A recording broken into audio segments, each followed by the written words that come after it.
हजूर पिताजी की ओर से आ गई है एक और बड़ी खुशखबरी। सभी साथ संगत के लिए खुल गया है खुशियों भरा पिटारा। ईद पर दी सभी साथ संगत को एक बड़ी खुशियों का खजाना। जी हाँ साथ संगत जी, धन धन सदगुरु तेरा ही आसरा।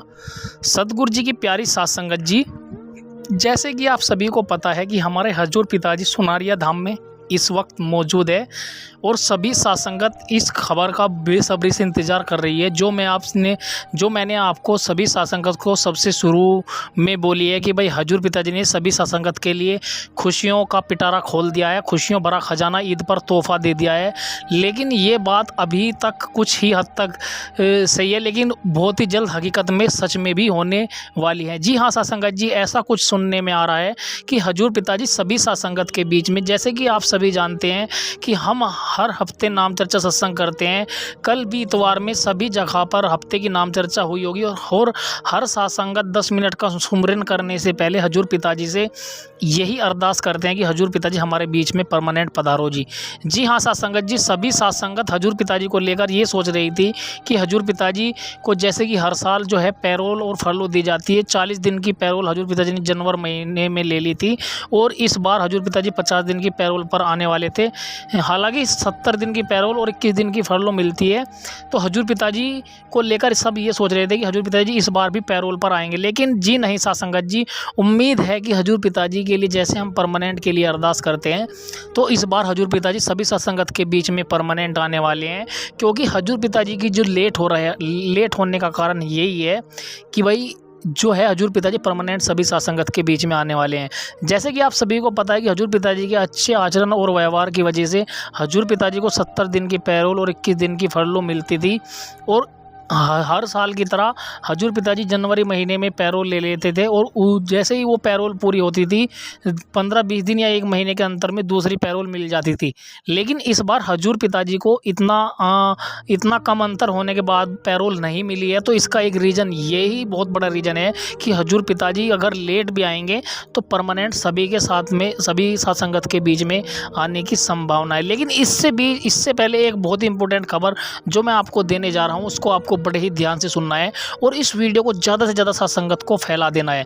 तो इसको अभी से आप वीडियो को लाइक कर दो और जो मैं सूचना आप सभी साथ संगत को देने जा रहा हूँ उसको आपको सभी साथ संगत को बड़े ही ध्यान से सुनना है और उस पर अमल भी करना है। जी हाँ साथ संगत जी, अगर आपको अच्छी लगे तो उस पर अमल करना है और नहीं अच्छी लगे तो आपको कमेंट बॉक्स में MSG से अरदास करनी है कि MSG सभी साथ संगत के बीच में परमानेंट आओ। जी हाँ साथ संगत जी, जैसे कि आप सभी को पता है कि हजूर पिताजी को परमानेंट को लेकर जब भी कोई खबर मिलती है तो आपको उसका जो है प्रचार प्रसार आसपास के माहौल में नहीं फैलाना है। जी हाँ साथ संगत जी, हमारे लिए बहुत बड़ी खुशियों की खबर है। इस वीडियो को ज़्यादा से ज़्यादा साथ संगत को शेयर कर दो ताकि इस सूचना के बारे में सभी को पता चल सके कि भाई हजूर पिताजी को लेकर सभी साथ संगत जो है उत्सुक होने लगते हैं। जिस तरीके से हम वर्ल्ड कप जीतने वाले थे या हम कोई अच्छा काम करते हैं या कोई हम जॉब के लिए हमारा ज्वाइनिंग लेटर आता है, जब तक वो कार्य हमारे हाथ में नहीं आ जाता और उससे पहले हम उसका बखान करने लगते हैं, उछलने लगते हैं, लेकिन जब उसका वक्त आता है तो वो हमारे हाथ से निकल जाता है तो हमें शर्मिंदगा होनी पड़ती है। तो उसी प्रकार से साथ संगत जी, ये जो वीडियो मैं आपको शेयर कर रहा हूँ, इस वीडियो को लाइक कर दो ज़्यादा से ज़्यादा और ज़्यादा से ज़्यादा साथ संगत को शेयर कर दो। ये इतनी इंपॉर्टेंट जानकारी है, इतनी अच्छी सूचना है जो आपको सदगुरु के प्रति आपका प्यार आपके मन में और आपके दिल में सदगुरु के प्रति खुशियाँ लाने वाला है। जी हाँ साथ संगत जी, हजूर पिताजी की परमानेंट को लेकर कोई भी तारीख या कोई भी खबर आती है तो साथ संगत जी उससे पहले आपको किसी के सामने भी इसके ऊपर बहस नहीं करनी है।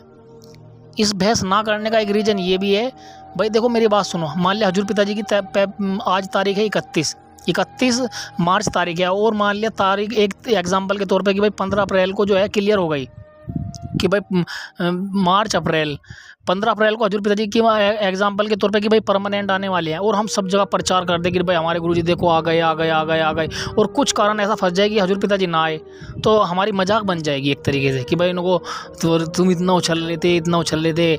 लेकिन ये है कि धैर्य बनाए रखना है और इस बात का विशेष रूप से ध्यान रखना है कि आपको भाई जैसे हम वर्ल्ड कप जीते थे ना, वर्ल्ड कप के फाइनल में पहुंचे थे, लेकिन हम वर्ल्ड कप तब तक जीते नहीं थे, हम उसके ऊपर खुशियां मनाने लग गए थे कि हम वर्ल्ड कप जीतेंगे, हम फाइनल में पहुंच गए, लेकिन हम वर्ल्ड कप नहीं जीते लास्ट में।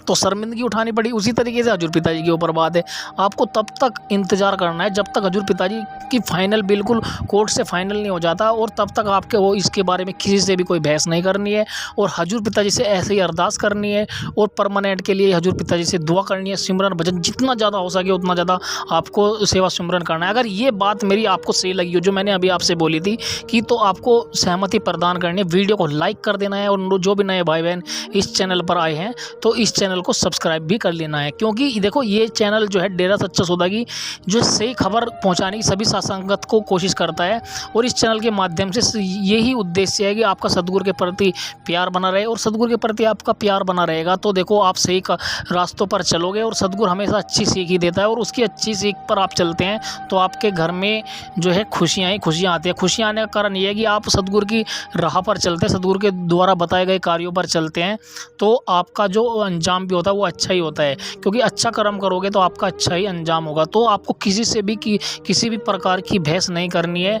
जिस तरीके से मैं एक एग्जांपल के तौर पे देता हूँ, अगर आप किसी से पहले ही बहस करने लग जाते हैं कि भाई तुम्हारे गुरुजी नहीं आ रहे, तुम्हारे गुरुजी नहीं आ रहे, तुम्हें ऐसे ही भगाया जा रहा है, आपको किसी से भी कैसे बहस नहीं करनी है, क्योंकि एक बार एक चीता का और एक गधे का बहस हो गया, एग्जाम्पल के तौर पर बताता हूँ।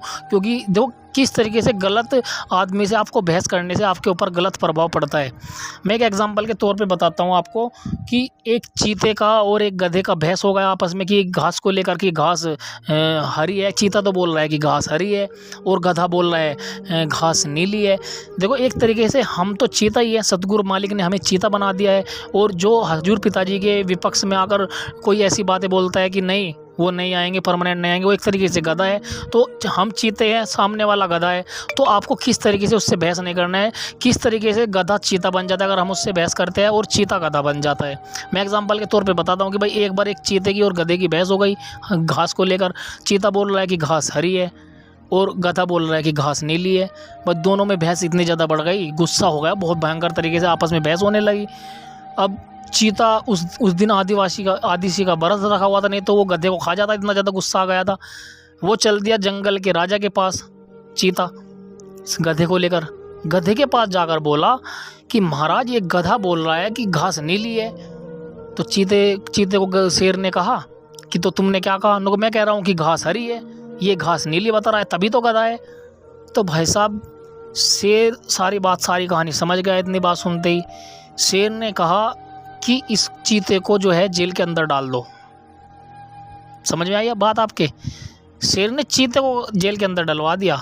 उससे पूछा कि बस मुझे श्रीमान राजा साहब मुझे क्यों जेल में डाल दिया? कहने लगा जब तुम्हें पता है कि वो गधा है, तुम उससे बहस कर रहे हो कि घास हरी है, तो उससे बड़ा गधा कौन हुआ? जो गधे से बहस करे उससे बड़ा गधा कौन हुआ? तो सासंग जी बिल्कुल वही बात निकल के आती है। अगर आप किसी ऐसे इंसान से बहस करते हैं तो आप गधे बन जाओगे, और आपके ऊपर ही उसका बुरा अंजाम होगा। जिस तरीके से चीते को जेल के अंदर रहना पड़ा, तो आपके ऊपर भी इसी तरीके से उसका गलत अंजाम होगा। आप गधे से एक तरीके से गधे के ऊपर बहस करने बेकार है। हजूर पिताजी हमेशा इस बात को सत्संग में नाम चर्चा में भी बोलते हैं। हमेशा तुमने ग्रंथ वरंथ पढ़े होंगे कि भाई सदगुरु के प्रति जिसका प्यार है उसे दुनिया से कोई मतलब ही नहीं रहता। जो कोई कुछ बोल रहा है चुपचाप आपको निकल जाना है। जब तक आपका अपना सदगुरु आपके बीच में नहीं आता तब तक आपको देखो सुनना होगा और चुपचाप वहाँ से निकलना होगा। जो आपको इस तरह की बातें छेड़ता है अपने सदगुरु के प्रति, अगर ये बात आपको अच्छी लग रही है तो आपको वीडियो को लाइक करके बिल्कुल सहमति प्रदान करनी है कि बात में कितनी सच्चाई है। कमेंट बॉक्स में एमएसजी के लिए प्यारे प्यारे शब्द लिखने हैं। एमएसजी को जैसे हो सके बधाई देनी है। ईद जैसे कि आज ईद है, ईद का माहौल है। हमारे सदगुरु हर धर्म का सम्मान करते हैं। ईद के ऊपर हजूर पिताजी ने भजन भी बनाया हुआ है, ईद हो गई मेरा पिया घर आया, ईद हो गई मेरी। इस तरीके से हजूर पिताजी देखो सभी धर्मों का सम्मान करते हैं। तो हजूर पिताजी को आपको कमेंट बॉक्स भर देना है, प्यार बरसाना है अपना और लाइक बरसाने जितने ज़्यादा से ज़्यादा हो सके। और आपको किसी भी ऐसे इंसान से बहस नहीं करनी है जो भी हजूर पिताजी के विपक्ष में इस तरीके से बोलता है। चुपचाप आपको निकल जाना है। अपने सदगुरु के प्रति ऐसे ही प्यार बरसाए रखना, क्योंकि हजूर पिताजी देखो अब परमानेंट सभी साथ संगत के बीच में आने वाले हैं। थोड़ा इंतज़ार करवा रहे हैं। देखो जिस तरीके से आप एक खिचड़ी पकाते हो और शाही पनीर पकाते हो, खिचड़ी पकने में जल्दी कम समय लगता है और शाही पनीर पकने में वक्त लगता है ज़्यादा। हमारे हजूर पिताजी एक शाही पनीर के भी बाप है, हमारे बाप तो है, शाही पनीर के भी बाप है। थोड़ा वक्त लेंगे, लेकिन जब निकल कर आएंगे तो सभी को पता चलेगा कि हाँ ये वक्त इस वजह से लगा था।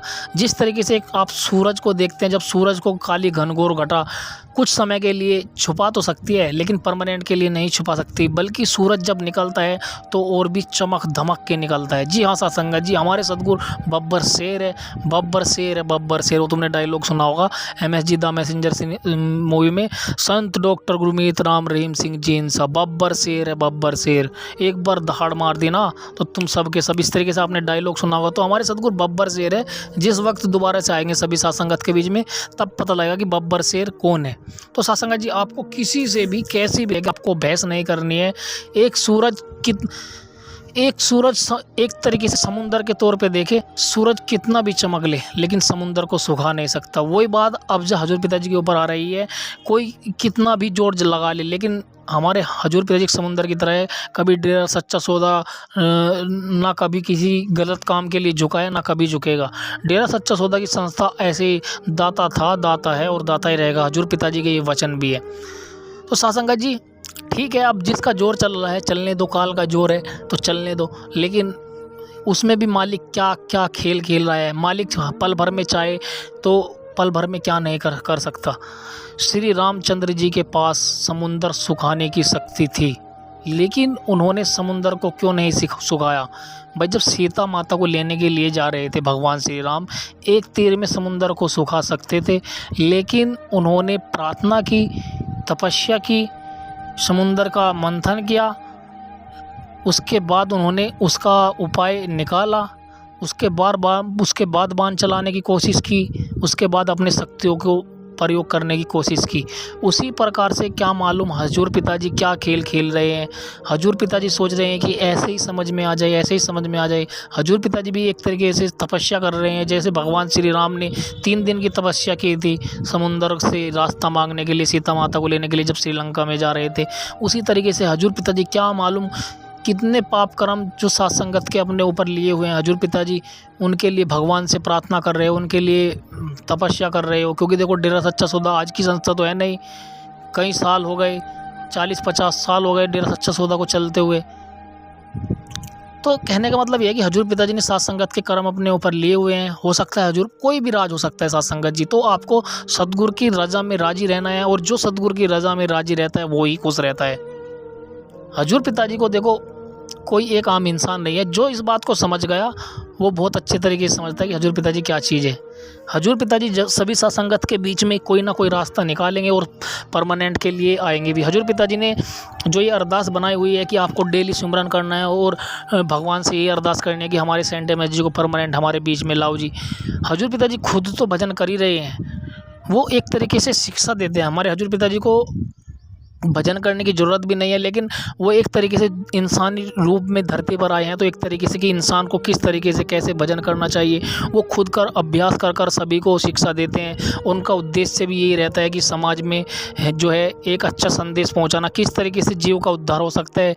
इतनी बड़ी परेशानी में आने के बावजूद इंसान को कैसे अपने आप को मोटिव रखना चाहिए। भाई सुशांत सिंह राजपूत अगर डेरा सच्चा सौदा से जुड़ा हुआ होता तो आज वो हमारे बीच में होता।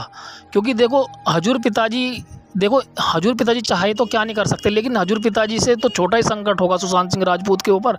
जिस तरीके से इंसानी चोले में हजूर पिताजी के ऊपर इतना बुरा संकट आ गया कि 20 साल की सज़ा एकदम से भूल गई, और सुशांत सिंह राजपूत के ऊपर तो ऐसा कुछ भी केस नहीं था, तो उसने अपने आप को फांसी लगा ली। लेकिन हजूर पिताजी ने देखो ये शिक्षा दे रहे हैं कि इंसान चोले रूप में रहकर इंसान के ऊपर कितना भी बड़ा संकट आ जाए उसको हिम्मत नहीं हारनी चाहिए। हजूर पिताजी कोर्ट में भी एक बब्बर शेर की तरह खड़े हुए थे जब उनके ऊपर 20 साल का केस, 20 साल की सज़ा सुनाई गई थी, और बाहर भी आपने देखा होगा एक बब्बर शेर की तरह ही हजूर पिताजी गए थे। और एक आम इंसान के जीवन में इस तरह से संकट आ जाए तो वो अपने आप को ख़त्म ही कर लेगा। तो देखो हजूर पिताजी ने हमेशा एक अच्छा संदेश दिया है और एक अच्छी शिक्षा देने का ही पहले से कार्य किया है। डेरा सच्चा सौदा इस वजह से ही फेमस है और सबसे बड़ी संस्था डेरा सच्चा सौदे की ही मानी जाती है। मानवता भलाई के कार्यों में भी, मान धर्म के कार्य में भी, कि सभी धर्मों को मानने वाले जो डेरा सच्चा सौदा में, मतलब हर चीज़ में डेरा सच्चा सौदा नंबर 1 है।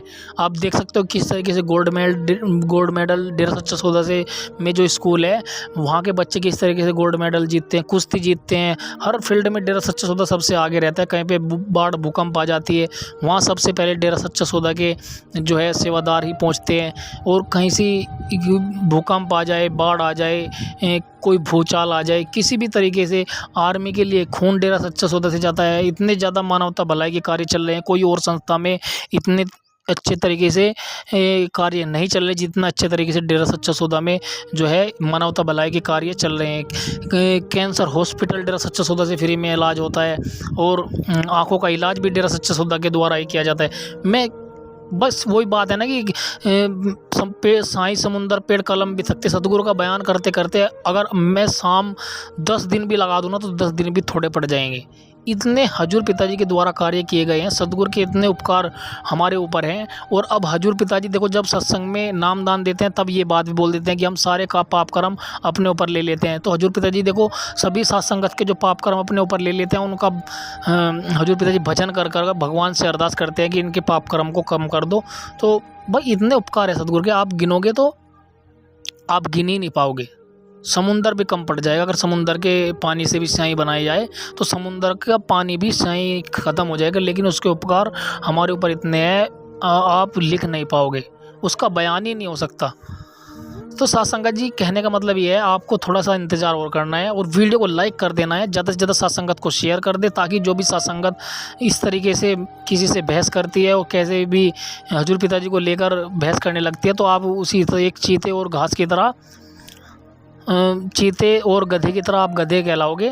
आप चीता होने के बावजूद गधा हो जाओगे। आप अगर कोई घास नीली बताए तो नीली बता दो कि भाई हाँ भाई नीली है। इस तरीके से आपको जो भी कोई कुछ बोले हजूर पिताजी के प्रति कि भाई हाँ तुम्हारी बात ठीक है, बात ख़त्म, चुपचाप निकल लो। भाई गधे से बहस करने से आप ही तो गधे कहलाओगे। गधे से जो बहस करे उससे बड़ा गधा कौन होगा।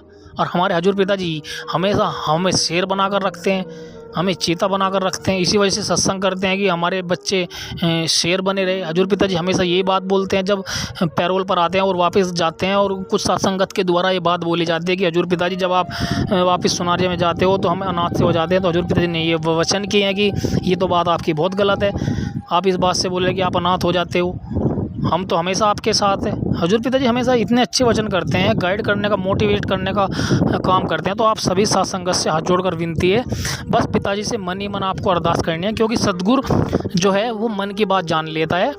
और आप मन से तड़प कर हजूर पिताजी से अरदास करते हैं तो आपकी अरदास ज़रूर सुनेगा और आपके बीच में परमानेंट के लिए ज़रूर आएगा। तो साथ संगत जी, मिलते हैं नेक्स्ट वीडियो में। हजूर पिताजी के कुछ इंपॉर्टेंट वचन सभी साथ संगत के लिए लेकर आए हैं। हजूर पिताजी के वचन जरूर सुन लिया करें, क्योंकि हजूर पिताजी के वचन जो भी सुनता है एक तरीके से इस तरीके से वे वचन काम करते हैं जिस तरीके से सूखा पेड़ होता है, वर्षों से सूखा खड़ा हो और अचानक से उसमें पानी आने लगता है और वो हरा भरा हो जाता है। हजूर पिताजी के वचन अगर आप सुनते हैं तो आपके जीवन में इस तरीके से हरियाली आती है। ऐसा लगता है कि जैसे मानो आकाश से फूल बरस रहे हो। आपके जीवन में अगर आप उन पर अमल करते हैं तो आपके जीवन में सब कुछ अच्छा होने लगता है, और उनके वचनों पर चलते हैं तो आपके जीवन में सब कुछ एक सुनसान जो बिल्डिंग होती है वो वर्षों से भूतिया बिल्डिंग होती है और उसको अचानक से पेंट वेंट कर दे और अच्छे से सब कुछ चलने लगता है। उसी तरीके से जीवन में आपके सब कुछ अच्छे चलने लगता है। जिस तरीके से बंद घड़ी होती है और बंद घड़ी में सेल डाल देते हैं और वो घड़ी चलने लगती है, उसी तरीके से आपके जीवन में भी अगर आप सद्गुरु के इन वचनों को सुनते हैं तो आपके जीवन में एक घड़ी की तरह आपका टाइम स्पीड से बढ़ने लगता है और आपकी जो बुद्धि है वो सकारात्मक सोच के साथ अच्छे काम करने लगती है। अगर आप अच्छे काम करोगे तो जीवन में सक्सेसफुल पाओगे और हर जगह हर फील्ड में आप कामयाबी हासिल करोगे। डेरा सच्चा सौदा के जो भी मेडल वेडल हर जगह कुश्ती में जीते हैं, डेरा सच्चा सौदा के द्वारा जो गुरु मंत्र नाम शब्द हजूर पिताजी के द्वारा दिया जाता है वे उनका अभ्यास करते हैं रेगुलर बेस पर और अपने काम में तभी सक्सेसफुल हो पाते हैं। यही एक कारण है हजूर पिताजी के द्वारा जो है डेरा सच्चा सौदा का जो नामदान शब्द हजूर पिताजी के द्वारा दिया जाता है उसका इस्तेमाल करने से, उसका अभ्यास करने से, रेगुलर बेस पर प्रैक्टिस करने से आपका जो है मन जो है गाइड अपने आप होता चला जाता है। और डेरा सच्चा सौदा के जो वचन है, हजूर पिताजी के जो वचन आपको सुनाने जा रहे हैं, कहने का मतलब ये है कि इन वचनों को आपको लास्ट तक सुनना है और हजूर पिताजी के वचन एक एक आपको गुनने हैं और आप उनको गुनते हैं तो आपको ज़रूर तरक्की मिलेगी। तो चलिए आज के हजूर पिताजी के इंपॉर्टेंट आपको वचन सुनाते हैं। इससे पहले आप वीडियो को लाइक कर दें, और इस बात में आपको अगर एक बात भी आपको अच्छी लगी हो और एक बात भी आपके समझ में आई हो तो वीडियो को लाइक कर देना है, और ज़्यादा से ज़्यादा सत्संगत को शेयर कर देना है।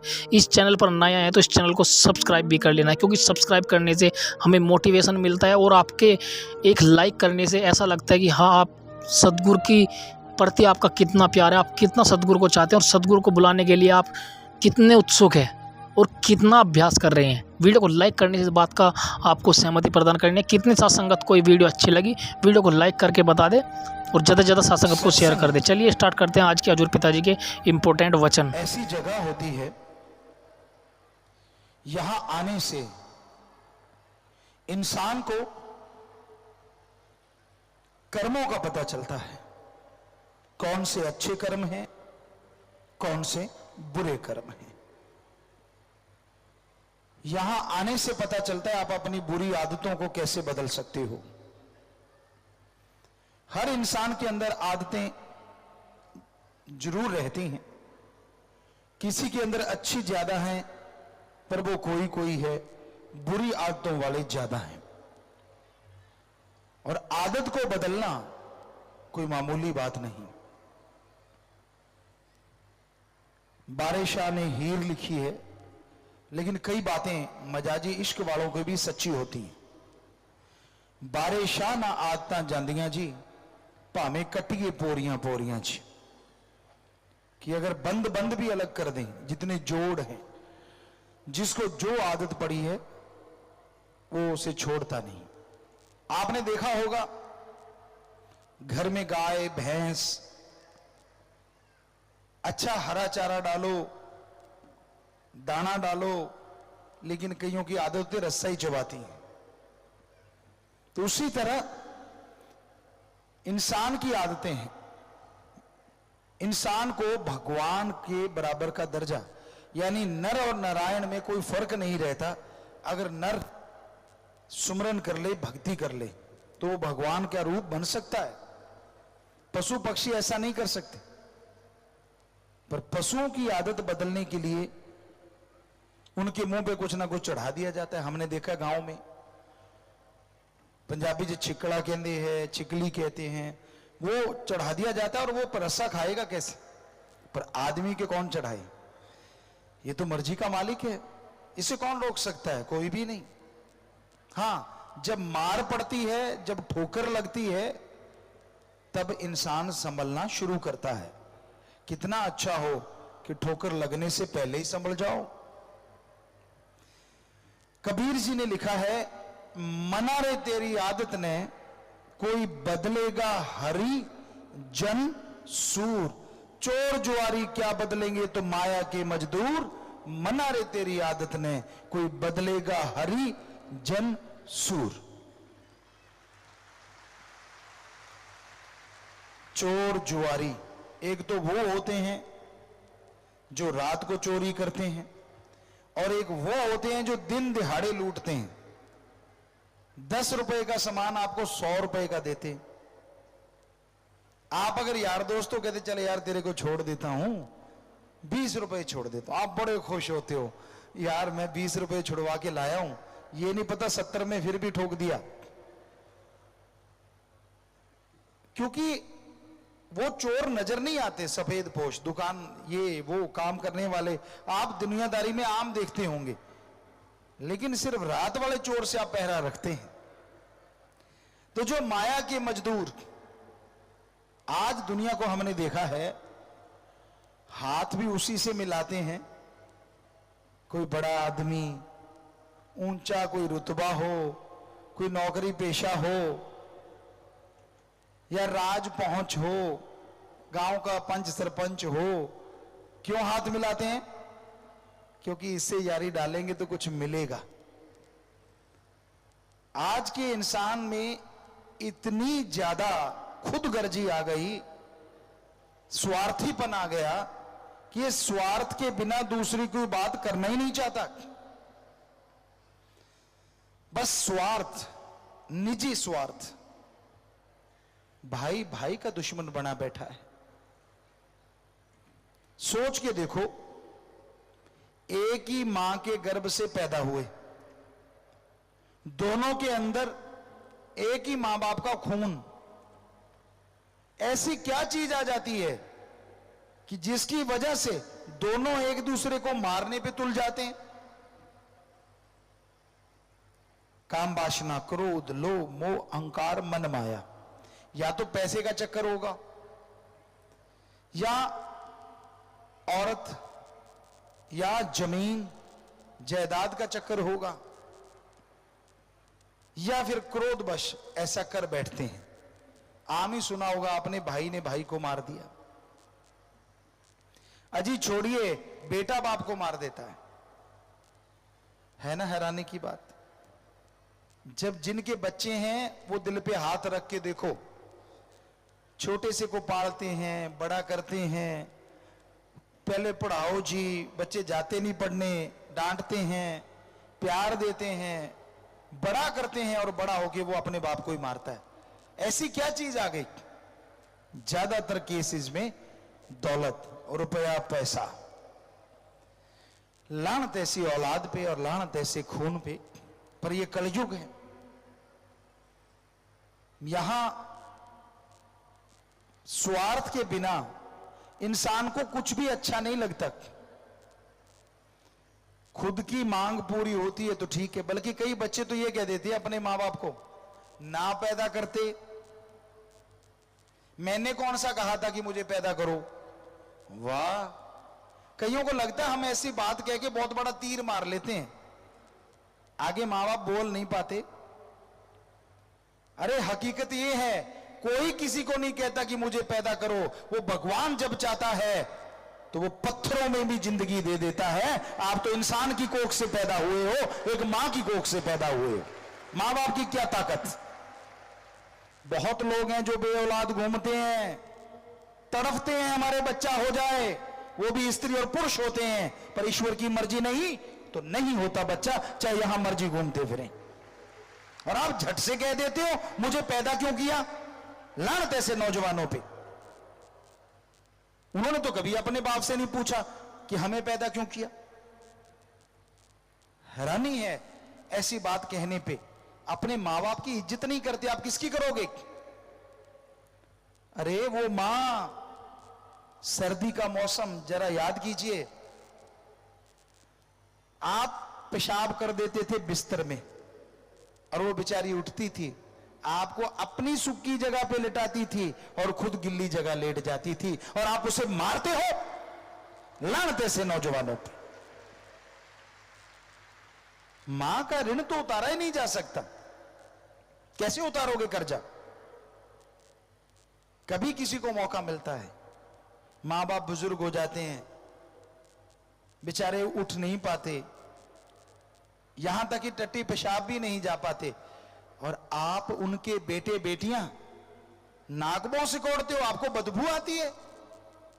आपकी मां को तो नहीं बदबू आई जब आपकी वो पोटी पहुंचा करती थी, आपकी मां को तो कभी बदबू नहीं आई, आपको अपनी मां से बदबू, अपने बाप से बदबू। कैसा है ये युग, कैसे हैं ये लोग, बड़ी हैरानी होती है। अरे ऋण उतारने का मौका मिला है, उन्होंने आपका साफ किया, मालिक ना करे कि ऐसा मौका किसी को मिले, चलते फिरते ही जाएं। लेकिन लोग पता क्या कहते हैं हमारे पास आके, पिताजी हमारी माताजी बीमार हैं। हमने कहा ठीक है बेटा प्रसाद ले जाओ, मालिक से दुआ करेंगे वो ठीक हो जाएं। कहते नहीं जी नहीं। हमने कहा और क्या। कहते कोई ऐसा प्रसाद दे दो उनकी मुक्ति हो जाए। बताओ। हमने कहा जिंदगी बचाने के लिए तो हम भगवान से प्रार्थना कर सकते हैं, पर किसी को मारने के लिए कल्पना भी नहीं कर सकते, प्रार्थना करना तो दूर की बात।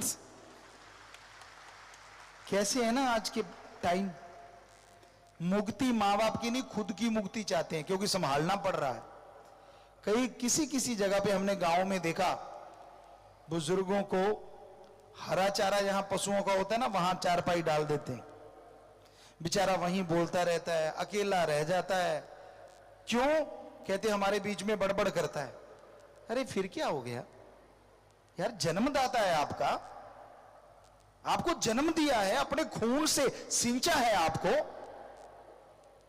आपने पल में उनको एक जगह अलग ही डाल दिया।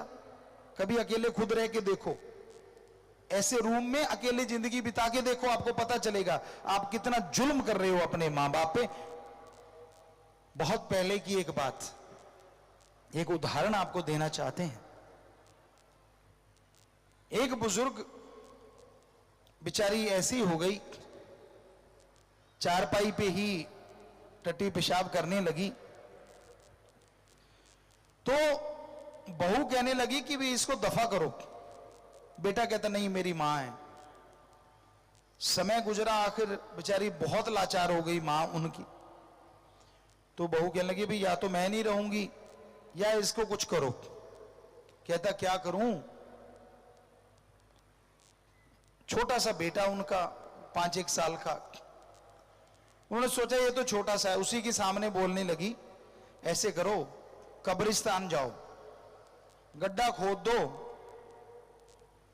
और इसको मरणसन तो है ही, हल्का सा गला दबाएंगे और वहीं दबा के वापिस आ जाएंगे। वो कहने लगा ठीक है। तो दिन का समय था, कब्रिस्तान में वो जाने लगा, तो बेटा कहने लगा मैं भी चलूंगा। कहने लगा नहीं नहीं बेटा तू क्या करेगा? कहता नहीं अब्बा मैं भी चलूंगा। चले गए दोनों, गड्ढा खोदने लगे। कहने लगा बच्चे ने देखा ये क्या कर रहे हो? कहते आपके दादी का इंतजाम कर रहे हैं। गड्ढा खोदने लगे। अब सांस चढ़ गया फादर का, बाप का, तो उसका छोटा सा बेटा 5 साल का, उसने फावड़ा उठा के ऐसे ऐसे करने लगा। बाप कहने लगा तू क्या कर रहा है? कहने लगा अब्बा आप क्या कर रहे हो? कहने लगा मैं तो कब्र खोद रहा हूं, तेरी दादी मां को दफनाऊंगा। बच्चा मासूमियत से कहने लगा अब्बा मैं भी गड्ढा खोद रहा हूं। कहता तू क्यों खोद रहा है? कहता मैं आपको दफनाऊंगा, आपका भी तो टाइम आएगा, जैसे तू दादी मां को दफना रहा है मैं भी तुझे दफना दूंगा। तो उसकी आंखें खुल गई, बहुत रोया और घर आके बीबी को कहता जाना तो जा, मैं अपनी मां की सेवा करूंगा, मारूंगा नहीं। तो कोई पता नहीं होता कौन कब शिक्षा दे दे, छोटे से बच्चे ने उसका हृदय परिवर्तन कर दिया। तो आप पढ़ लिख गए, कोई तोप नहीं मार दिया, आप जैसे लाखों घूम रहे हैं पढ़ लिख के। मजा तब है जब आप अपने घर से शुरुआत करो सेवा की। अपनी मां जिसकी कोख में जन्म लिया, अगर आपको लगता है ये फजूल है तो आप 3-4 किलो का बट्टा ले लो और अपने पेट पे बांध के 5-7 दिन सो के दिखाओ। नहीं सो पाओगे, नींद नहीं आएगी।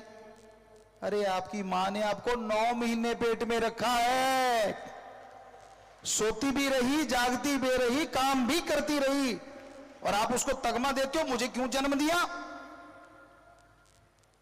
ऐसा कभी नहीं करना चाहिए, ऐसा कभी नहीं बोलना चाहिए। सेवा करो जितनी हो सकती है मां बाप की।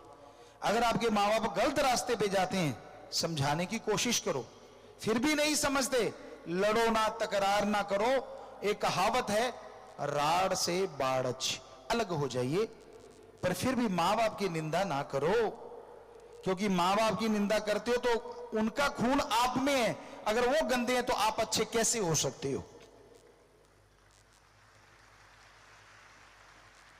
पर मां बाप को भी तो चाहिए ना कि वो बच्चों का सत्कार करें। जो भी यहां बुजुर्ग हैं जिनके बच्चे हैं, वो अपने बेटों से, अपनी बेटियों से एक सहेली, एक दोस्त की तरह भी आप रिश्ता रखो, ताकि कहीं भी वो जाते हैं हर बात आपको बेझिझक बता सके। होता क्या है, आप इतना डरा देते हो अपनी बेटी को, बेटे को, कि वो आपसे बात नहीं कर पाते, और उनके साथ कुछ गलत हो रहा होता है स्कूल में, कॉलेज में, कहीं भी, तो वो आपको बताएंगे नहीं, क्योंकि उनको पता अगर बताएंगे तो पिटाई होगी। और दूसरी तरफ अगर एक सच्चे दोस्त की तरह आप रहते हैं तो वो आके बताएगा, आपका बेटा, आपकी बेटी, मम्मा पापा मेरे साथ ऐसा हो रहा है, मुझे ये कर रहे हैं। तो आप समय रहते अपने बच्चे का लाइफ बचा सकते हो, जिंदगी बचा सकते हो। तो माँ बाप ही नहीं, एक सही दोस्त की तरह उनको गाइड भी करो, ताकि बच्चा आपसे डिस्कशन कर सके, आपसे बात कर सके। आप उनके राक्षस मत बनो उनके लिए, भूत मत बनो। गांव में तो ऐसा ही होता है, शहरों में भी होता है, पर गांव में ज्यादा देखा। मां बाप के सामने बच्चा बोल ही नहीं सकता, घिग्गी बज जाती है, इसलिए शायद वो बागी हो जाता, बड़ा होके बेइज्जती करता है। तो सत्कार करो और सत्कार करवाओ, बुजुर्गों का फर्ज है। जब बच्चा नौजवान हो गया तो गृहस्थ जिंदगी के बाद वानप्रस्थ भी आश्रम होता है। वन में जाया करते थे लोग, चलो आप वन में ना जाओ, घर में रहो, पर बच्चे के कंधों पे बोझ डालो कि ले बेटा तू जवान हो गया, अब तू संभाल। हां मेरे पास तजुर्बा है बेटा, अगर तुझे तजुर्बा चाहिए तो मैं दूंगा। हाँ फिर बेटा ले ही ना तो बात अलग है, उसकी मर्जी। आपने अपनी जिंदगी में बहुत अच्छा नाम किया, बहुत कुछ बना के दिया बच्चों को, अब बच्चे ही नहीं मानते, बच्चे ही अगर नहीं सुनते तो वो अगर गलत करेंगे या नुकसान करेंगे तो वो उनका है। तो मां बाप को भी चाहिए उनकी बात भी सुने। कोई छोटा बच्चा भी राय देता है, कोई पता नहीं आपके घर के लिए वो कितनी अच्छी हो, ये मत सोचो कि वो बच्चा ही है। दिमाग मां के गर्भ में आते ही बनना शुरू हो जाता है, और मां के गर्भ में भी बच्चा बहुत कुछ सीख लेता है। अब मिन्नू चक्रव्यूह तोड़ना सीख गया था, आपकी जानकारी के लिए। तो ये मत सोचो कि यार ये कल का छोकरा मुझे क्या सिखाएगा, नहीं नहीं, गलत। अच्छी बात चाहे बच्चा कहे चाहे बड़ा कहे, परिवार वाले मुखिया को माननी चाहिए, और जो मान लेगा उसका ही घर तरक्की करता है, नहीं तो पीछे रह जाता है। तो हर किसी का सत्कार, अगर आपकी बहन है, आपका भाई है, उनके लिए जो रिश्ता बनता है वो भावना रखिए, सत्कार कीजिए एक दूसरे का। हालांकि ये कलयुग है, बड़े बड़े महानगरों में तो कोई बहन भाई रिश्ता नाता नहीं रहा, चाहे आपको बुरा लगे, लेकिन सच यही है। जो वेदों में लिखा था, श्री गुरु गोविंद सिंह जी महाराज ने लिखा था, बहुत संत पीर फकीरों ने लिखा था, आज वो सच नजर आता है। उन्होंने कहा था ऐसा कलयुग आएगा, उसे कहेंगे घोर कलयुग, जिसमें रिश्ते नाते खत्म हो जाएंगे, रिश्ते रह जाएंगे स्त्री और पुरुष का, बाकी सब खत्म। और आज के दौर में बड़े बड़े महानगरों में तो ऐसा हो गया, बल्कि गांव में भी ऐसा होता जा रहा है। जो बचे हुए हैं अच्छे संस्कार हैं, भगवान की कृपा है और उनका भगवान से प्यार है, तभी बचे हैं, वरना बहुत मुश्किल है, आग लगी हुई है चारों तरफ। तो ऐसी बुराई की आग में जीना, राम नाम से जो जीते हैं, अल्लाह वाहिगुरु की भक्ति से जो जीते हैं, कहते हैं सोना गोल्ड आग में से निकल के ही अच्छी आभा पाता है, चमक पाता है। तो जो ऐसे दौर में से निकल जाते हैं, भक्ति इबादत करते हैं, अच्छे कर्म करते हैं, लोग उनका नाम सत्कार के साथ लेते हैं, उनके मां बाप की, परिवार की इज्जत होती है। अरे जवानी सभी पे आती है, जवानी ये मत सोचो कि आप पे कोई नई आई है, आपसे पहले भी सभी पे आई, गधे पे भी आती है, पर वो दुलत्तियां झाड़ झाड़ के गवा बैठता है। इंसान पे जवानी आई है तो कहते हैं जवानी पहले दर्जे की, जो किसी के काम आ जाए, किसी की जिंदगी बचाए, किसी रोते हुए को हंसाए, किसी का दुख दर्द मटाए, वो है जवानी। पर अगर ये जवानी किसी को रुला दे, किसी को तड़पा दे, तो ये जवानी नहीं, ये राक्षसीपन है, ये शैतानियत है। और हमारे धर्मों में लिखा है जवानी की भक्ति पहले दर्जे की, अव्वल दर्जे की मंजूर होती है माली के दरबार में बचपन और जवानी। इसमें जो भक्ति करने लग जाते हैं तो फिर वो ध्रुव की तरह अलग ही नजर आते हैं। अरे बुरे कर्म तो आज के युग में हर कोई कर रहा है, आप करोगे तो कौन सा अलग कर लिया। मजा तब है जब आप अच्छा कर्म कर डालो, सारी दुनिया से अलग पहचान बना लो, लोग कहें वाह धन्य है इसके मां बाप जिसने इसको जन्म दिया, मजा आ जाए जवानी का। जीना तो सबने है, पशु भी जीते हैं। आप तुलना करके देखो, खाता पीता इंसान है, खाते पशु भी हैं। इंसान जब मर्जी खा लेता है, पशु को जब मिलता है तब खा लेता है। बच्चे इंसान के होते हैं, बच्चे पशु के होते हैं। घर इंसान बनाता है, पशु भी कोई ना कोई जगह ढूंढ लेता है रहने के लिए। बल्कि पशु कई मामलों में आगे है। पशु का मल मूत्र पेशाब हड्डियां चमड़ा सब काम में आता है, और आदमी का मल मूत्र संभालने के लाले पड़े हुए हैं। इतना संभालें तो संभालें कैसे? हड्डियां भी संभालने जाते टैक्स और लगता है, वो कहते टैक्स दे पहले, और जलाने पे लकड़ियां अलग से। तो इस मामले में तो पशु आगे है काफी, क्योंकि वो जीते जी भी काम आता है और मरने के बाद भी हड्डियां चमड़ा सब कुछ काम में। और इंसान कहता नहीं मैं ही सर्वश्रेष्ठ। वाकई इंसान सर्वश्रेष्ठ है अगर वो इंसानों वाले काम करे। एक इंसान हजारों पशुओं को बचा सकता है, जबकि हजारों पशु एक इंसान को नहीं बचा सकते। इसलिए इंसान सर्वश्रेष्ठ है। इस धरती पे रहता इंसान भगवान को देख सकता है, पशु नहीं देख सकते, इसलिए इंसान सर्वश्रेष्ठ है।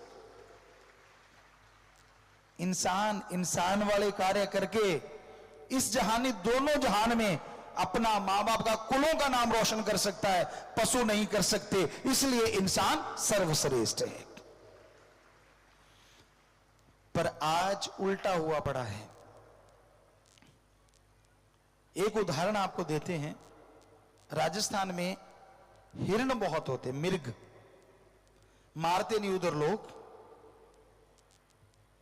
लेकिन खेतीबाड़ी करते हैं तो अब खेती को बचाना भी तो जरूरी है ना। हिरण आके खेती चर जाते हैं, तो हम लोग क्या करते थे, कांटेदार तार लगा देते, झाड़ियां लगा देते थे खेती के साइड में, कि भाई अगर आएंगे तो वो वापस चले जाएंगे। लेकिन जानवर तो जानवर है।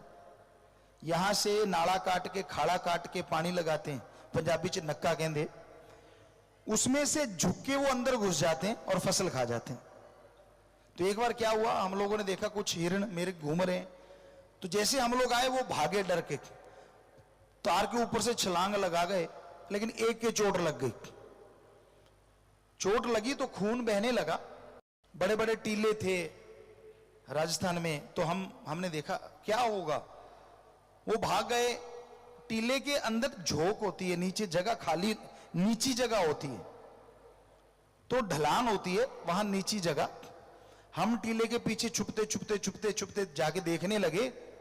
ध्यान से सुनिएगा, जिसके खून बह रहा था बाकी सारे टोले ने, मिर्गों ने उसको घेर रखा था, और एक मिर्ग उसके खून वाली जगह को चाट रहा था, लगातार अपनी जीभ से चाट रहा था, चाट रहा था, चाट रहा था। थोड़ी देर में उसका खून आना बंद हो गया। यानी उनका वो डॉक्टर ही होगा, हमें लगता है। खून आना बंद हो गया, मिर्ग चले गए। ये तो है पशु की बात। अब देखो इंसान, आपने भी देखा होगा, रोड के किनारे कोई इंसान जख्मी पड़ा होता है, गाड़ियां आती हैं, थोड़ी धीरे होती हैं, उसको देखती हैं और फिर स्पीड पकड़ लेती हैं। अब आप सच सच बताओ, इंसान कौन है और पशु कौन है? पशु के चोट लगी, पशुओं ने घेर के उसको ठीक कर लिया। इंसान के चोट लगी, इंसान अपनी गाड़ियां लेके भाग जाता है। तो आज इंसान पशु बना बैठा है और पशु इंसान बने बैठे हैं। लानत। अरे चोट लगी है बेचारे के, उसे हॉस्पिटल पहुंचा दो। आदमी की जिंदगी बचाने से बड़ा पुण्य कोई नहीं होता। लेकिन किसके पास टाइम है? अगर आपका बेटा हुआ तो, अगर आपका रिश्तेदार हुआ तो टाइम है। तो ये गलत बात, ऐसा नहीं करना चाहिए। दीन दुखियों की मदद करना ही इंसानियत है।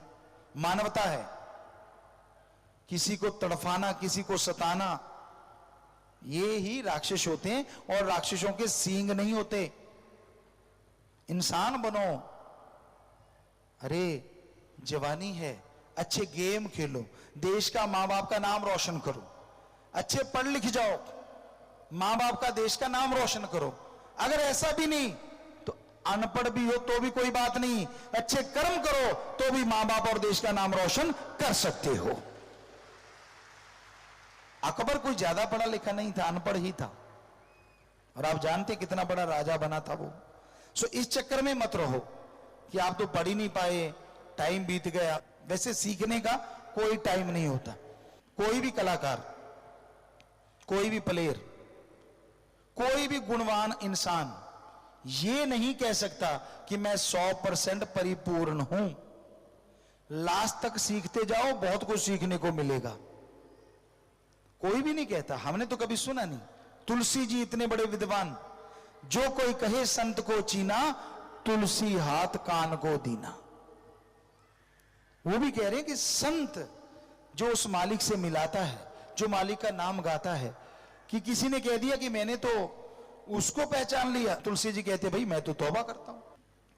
सो जो भी अच्छा काम आप सीख रहे हो, लगन से सीखो, एकाग्रता से सीखो। कई मां बाप कहते हैं जी बच्चों के ऐसे खेलते रहते हैं, खेलना नहीं चाहिए। ये आपका ही गलत बात है। हाँ, बच्चों को चाहिए कि पढ़ना भी चाहिए और खेलना भी चाहिए, क्योंकि जब आप खेलते हैं आपका माइंड फ्रेश हो जाता है। उसके बाद जब पढ़ेंगे तो पढ़ाई ज्यादा आएगी। ये हमने आजमाया है। तो आप हर अच्छे कर्म में भाग लो, हर बुरे कर्म से भाग जाओ। दोनों तरफ भाग है। अच्छे कर्मों में भाग ले लो और बुरे से भाग जाओ। यह मूल मंत्र है जिंदगी में खुशियों का। आवारागर्दी तो हर कोई कर रहा है भाई। क्या आपने देखा है, गांव में कहा करते हैं आवारा कुत्ता दर दर जाए दूर दूर होए, और जिसके पटा पहना है उसे हाथ ना लगाए कोई, क्योंकि पता है फलां का कुत्ता है। तो आवारा तो उनको भी बुरा मानते हैं जो कुत्ते घूमते हैं। आप तो आदमी हो, किसने बोला कि आप आवारा हो? किसने बोला कि आप कुछ नहीं कर सकते? हम कहते हैं एक फकीर के नाते, आपके दिमाग में बहुत टैलेंट भरा है भगवान ने, बहुत कुछ। आप काम ही ना लो इस खोपड़ से तो कहना ही क्या। अगर काम ले लो और अच्छे काम में इसको लगा लो तो आप इतनी तरक्की कर सकते हो जो कभी आपने सोचा भी नहीं। सो नेगेटिविटी को अपने अंदर पनपने मत दो, यानी हतोत्साहित मत होइए, उत्साहित रहिए। यह मत सोचिए कि मैं कुछ नहीं कर सकता, मेरे से थोड़े ना कुछ होता है, मैं तो बस इसी काम का हूं। नहीं भाई, दिमाग बहुत दिया है। तेरे जैसे दिमाग वाले ने सुपर कंप्यूटर बनाया है। तेरे जैसे दिमाग वाला मंगल ग्रह तक पहुंच गया। अरे तेरे जैसे ही दिमाग वाले ने रॉकेट ऐसे ऐसे बना दिए जो सूरज तक जा रहे हैं। लोग चंद्रमा पे प्लाट काटने की सोच रहे हैं क्योंकि वहां पे उतरे हैं। आप दिमाग लगाते नहीं, सारा दिन शैतानी काम, सारा दिन फजूल के काम, सारा दिन फालतू की बहसबाजी, सारा दिन निंदा चुगली। कभी इससे फुर्सत ले लिया करो, बहुत हो गया, छोड़ दो। कितनी बार आपने चुगली करी होगी, पर अपनी बुराइयां अगर नहीं देखते तो दूसरों की बुराइयां देख के मजा क्यों लेते हो? अरे जो दूसरों की बुराइयां देखता है उसका बोझ खुद के ऊपर आ जाता है और वो बिल्कुल साफ हो जाता है, काफी हद तक साफ हो जाता है। जो गाते हो ना वो चला जाता है, खुद की बड़ाई गाओगे चली जाती है, खुद के अवगुण गाओगे चले जाएंगे। दूसरों के गुण देखो, अवगुण नहीं। अगर गुण देखोगे वो आपके अंदर आ जाएंगे और आप गुणवान बन जाओगे। काश इकट्ठे बैठो, कभी याद किया करो यार, आप अच्छा काम कौन सा करें जिसमें गांव का भला हो जाए। अच्छा काम कौन सा करें यार, माँ बाप का नाम रोशन हो। अच्छा काम कौन सा करें जिसमें बिजनेस व्यापार बढ़ जाए, चलो यही कर लो।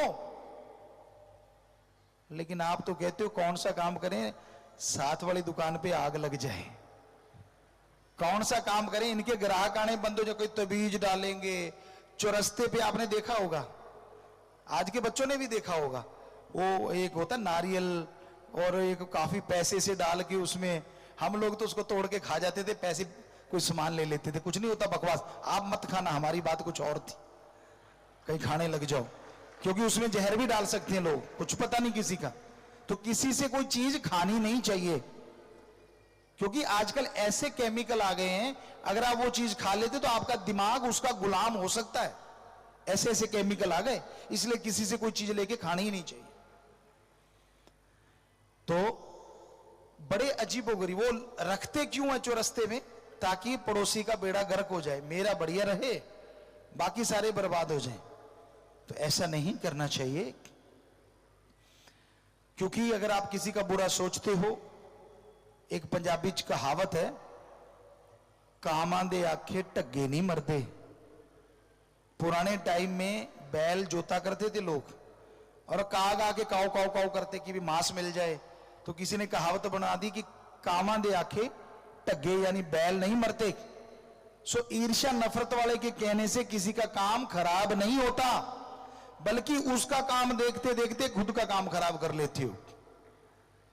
तो इसलिए अच्छे कर्म करो, सबका भला मांगो, मां बाप की सेवा करो, दीन दुखियों की मदद करो। हम आपको गारंटी देते हैं भगवान आपकी मदद करेंगे, आपको तरक्की देंगे, आपके घर में खुशियां जरूर आएंगी।